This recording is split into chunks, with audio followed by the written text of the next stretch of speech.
Social Security does not need another campaign promise. It needs arithmetic. The retirement program millions of Americans have paid into throughout their working lives is approaching a financing deadline. The Social Security trustees now project that the Old Age and Survivors Insurance Trust Fund, the part that pays retirement and survivor benefits, will be able to pay full scheduled benefits only until the fourth quarter of 2032.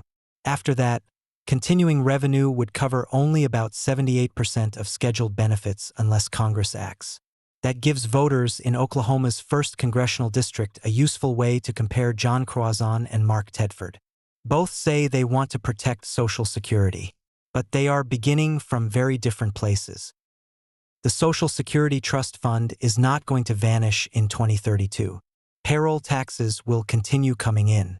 But unless Congress acts, the retirement program would no longer have enough dedicated revenue to pay every scheduled dollar of benefits.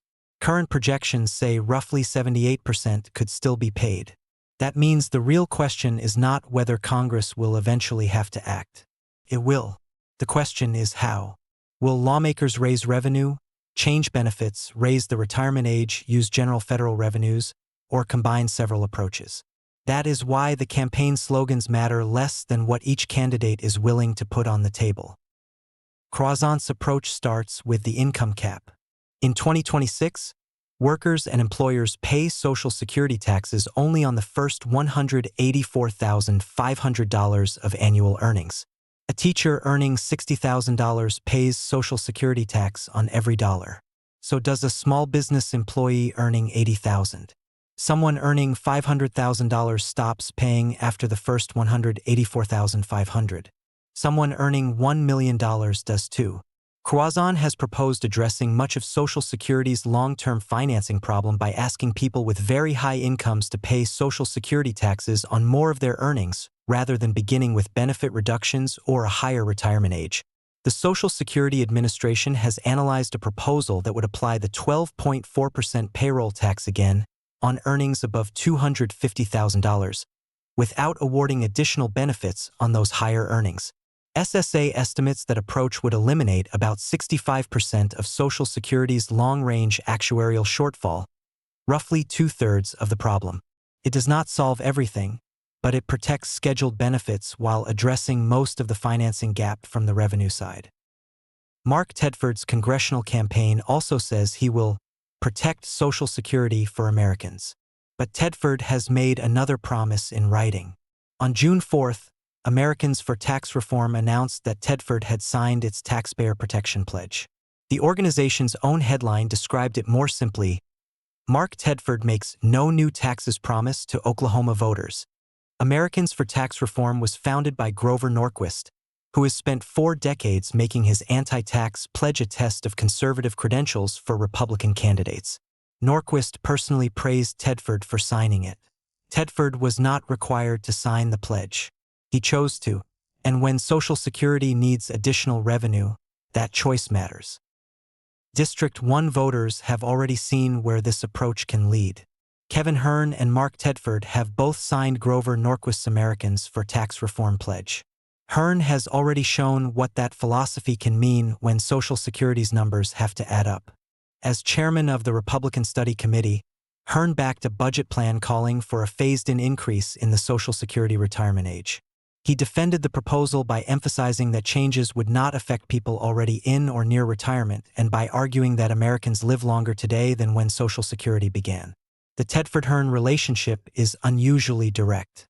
In 2023, Hern personally endorsed Tedford for re-election to the Oklahoma House, calling him a true common-sense conservative with a deep understanding of free market principles. Now, Oklahoma House Speaker Kyle Hilbert says Hern proved the value of sending a businessman to Washington and calls Tedford the person to carry that torch forward. Social Security gives voters a good reason to ask exactly what torch Tedford intends to carry. Americans for Tax Reform is very clear about one of the principal revenue proposals for Social Security. When Republican Senator Bernie Moreno joined a proposal to eliminate the Social Security payroll tax cap, ATR attacked the proposal as a massive tax increase. The organization opposes making high earners pay Social Security tax above the current wage ceiling. There is an important technical distinction. Tedford's actual federal pledge is narrower than the phrase "no new taxes." The written form specifically deals with increases in marginal individual and business income tax rates and certain revenue-raising reductions in deductions and credits. It does not explicitly say Mark Tedford may never raise the Social Security taxable wage cap. But the underlying conflict does not disappear. Tedford voluntarily sought the approval of an organization that opposes tax increases as a matter of principle and actively fights proposals to eliminate the Social Security payroll tax cap. So Tedford needs to tell voters where he stands. Social Security's shortfall cannot be eliminated with speeches about waste, fraud, and abuse. The trustees describe a structural financing problem. Scheduled benefits will eventually exceed the dedicated revenue available to pay them. Congress will have to change something. There are several possible combinations. Congress could raise additional revenue, increase payroll tax rates, change the taxable wage cap, raise the retirement age, change benefit formulas, modify future cost of living adjustments, use general federal revenues, or borrow more money. But every option eliminated on the revenue side increases pressure somewhere else. If Tedford will not ask high earners to contribute more, will he increase payroll taxes on middle-income workers? Will he raise the retirement age as Hern supported? Will he reduce future scheduled benefits? Will he means test Social Security? Will he transfer money from general revenues and increase federal borrowing? Those are not Democratic talking points. They are arithmetic. Saying protect Social Security does not answer them. There is another reason Tedford should tell voters exactly where his agreement with Americans for tax reform begins and ends. Norquist's organization has historically advocated moving Social Security toward private investment accounts. During the George W. Bush administration, ATR praised plans allowing workers to place part of their Social Security contributions into individually owned investment accounts. In 2005, ATR wrote bluntly, "Personal accounts are the solution." None of that proves Mark Tedford supports privatizing Social Security. We should not say that he does unless he says so. But Tedford has voluntarily associated himself with Norquist's organization on federal tax policy. So District 1 voters have every right to ask, does Mark Tedford support private Social Security accounts? Or does he reject that part of the Norquist agenda? That should be an easy question for a congressional candidate to answer. Tedford's connection to national conservative organizations also did not begin when he signed the tax pledge. In 2023, then Oklahoma House Speaker Charles McCall nominated Tedford for GOPAC's National Emerging Leaders Program. McCall said he selected Tedford because of his strong commitment to conservative values and business experience. GOPAC describes the year-long program as developing Republican legislators for leadership roles in their states or potentially for higher office. 3 years later, Tedford is running for Congress. That fact does not determine how he would vote on Social Security, but it helps voters understand the political path that brought him here. McCall helped identify and develop him. Hern endorsed him. Republican leaders now describe him as the candidate to carry Hern's torch, and Tedford has signed the same national anti-tax pledge as Hern. Social Security is where those affiliations stop being political resume lines and start affecting household finances. Croisant's approach begins with the benefit.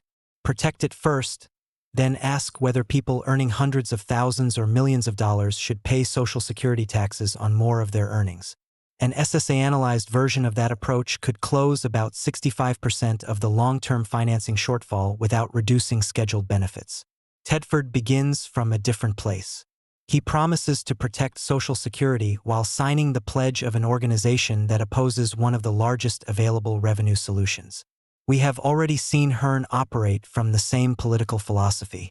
When his Republican Study Committee addressed Social Security, a higher retirement age was part of the answer.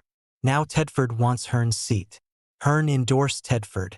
Tedford signed the same Norquist pledge. Republican leaders say Tedford will carry Hern's torch forward. That makes the central question even more important. When Social Security's numbers finally force Congress to choose, will Mark Tedford protect your retirement check or protect the no-tax pledge? Croisant has told voters where he would look for much of the money. Tedford hasn't. If Tedford supports requiring very high earners to contribute more, say so. If he opposes raising the retirement age, say so.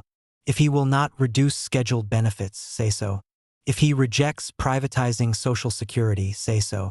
And if protecting Social Security ultimately means breaking with Grover Norquist's anti-tax agenda, voters deserve to know which promise comes first.